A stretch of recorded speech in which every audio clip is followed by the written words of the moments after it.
Msiache kutupiga makofi. Yes.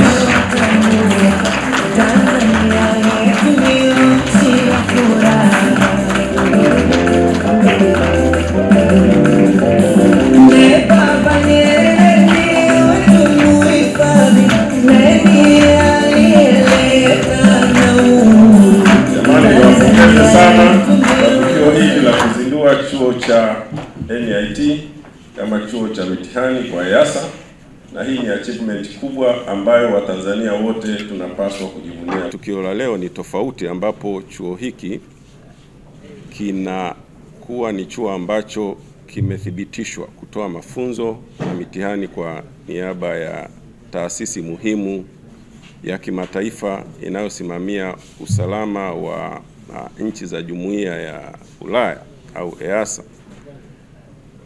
Chuo kinapofikia hatua hiyo ni kwamba kimeshapanuka, kinatambulika kimataifa.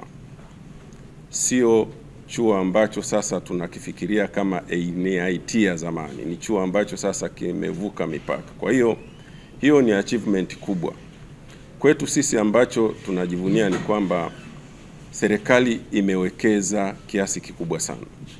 Tumepita asubuhi, tumeona vifaa vya kisasa kabisa, na ndio mwanzo mzuri wa kuenda kuzalisha wataalamu ambao ni competitive, ambao tumekuwa tukiwakosa kwa muda mrefu. Nchi yetu ina uhaba wa marubani wengi. Unakuta tunatafuta marubani toka nchi za nje, tunawalipa fedha nyingi.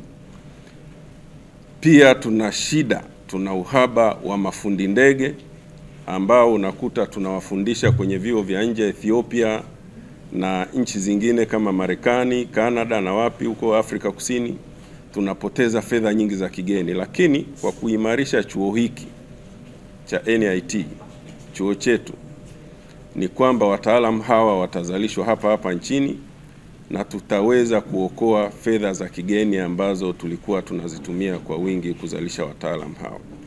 Na Watanzania wengi watamudu gharama hizo ambazo tulikuwa tunasema ni kubwa. Ukiangalia rubani mmoja kwa wastani, kutengeneza rubani mmoja inazidi mpaka milioni 200. Sio rahisi kwa Mtanzania wa kawaida kumsomesha mwanae aweze kuwa rubani. Itakuwa ni field ya watu wachache wenye fedha. Lakini kuwa na chuo hapa nchini ambacho kinazalisha kada za namna hii ambazo zinatumia gharama kubwa, naamini tutaweza kuzalisha wengi. Na ndio maana ninasema tusisitize watoto wetu wasome masomo ya sayansi. Masomo ya sayansi ndio ambayo yanaweza kutufikisha kuweza kuingia kwenye kada hizi za urubani na ufundi ndege ambao tunauhitaji sana. Pia chuo hiki kitafundisha cabin crew ambao ukiangalia sekta yetu inapanuka sana. Sekta ya usafiri wa anga inapanuka, inahitaji wataalamu wengi wa namna hiyo, cabin crew, flight dispatchers, aircraft operation officers. Kwa hiyo tukitumie chuo hiki. Chuo ni kikubwa, kinahitaji wanafunzi wa kutosha, na kwa namna hiyo unapoona sasa chuo kinapanuka namna hiyo, kitakuwa kinaleta mpaka sasa wanafunzi kutoka nje. Kwa hiyo ni competitive. Kwa hiyo na sisi Watanzania tutumie fursa hii kujiandikisha kwa wingi kwenye chuo hiki, tupate taaluma hiyo, kwa sababu aviation inakuwa kila siku, ndege zinaongezeka pale. Tunapitisha maombi ya ndege mbalimbali zinataka kuoperate Tanzania, na ndege zitakapokuwa zinaoperate Tanzania zinataka kupata wataalamu ambao watazihudumia ndege zile, na wataalamu wanatakiwa watoke kwenye chuo hiki. Sasa hivi tuna vyuo vichache na ni vidogo vidogo. NIT ndio chuo kikubwa ambacho kinaweza kikatoa wataalamu wengi kwa mara moja. Na Watanzania wengi miaka mingi wamekuwa wakitamani kupata haya mafunzo.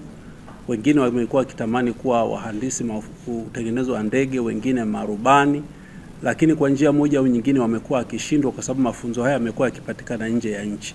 Sasa kama chuo tulipoanza, Watanzania wengi wamekuwa wakija hapa kwa ajili ya kupata mafunzo. Lakini kama mnavyofahamu, usafiri wa anga unasimamiwa kimataifa. Kwa hiyo wale wanaopata mafunzo hapa wanatakiwa wapate recognition au watambulike kimataifa.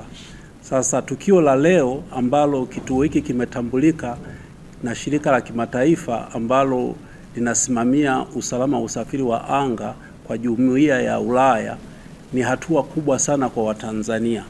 Maana yake nini?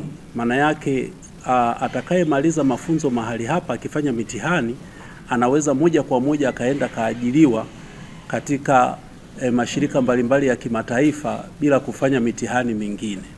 Na maana yake nyingine ni nini? Maana yake nyingine ni kwamba Chuo cha Taifa cha Usafirishaji sasa kimeingia kwenye image ya kimataifa au kuonekana kimataifa kwamba mafunzo yatolewayo mahali hapa yanatambulika pia na mashirika ya kimataifa. Sasa kwetu kama Chuo cha Taifa cha Usafirishaji tunachukua hii kama ni faida, lakini pia kama hiyo ni changamoto ya kutupeleka mbele zaidi. Kama alivyosema mgeni rasmi kwamba lazima tuwe na wakufunzi wenye uzoefu au wenye wanaotambulika kimataifa, na ninashukuru pamoja na tukio hili leo wakufunzi wetu 8 wamepata vyeti vya kutambuliwa na EASA kwamba ni wakufunzi waliofanya mitihani na wana sifa zinazostahili. Kwa hiyo tulipokuwa tunaanza haya mafunzo tulikuwa tunafanya kazi pamoja na wenzetu wakufunzi wa kutoka nje. Lakini kwa wakufunzi hawa kutambuliwa, sasa NIT tutakuwa tunatumia wakufunzi wetu sisi wenyewe kwa ajili ya kutoa haya mafunzo.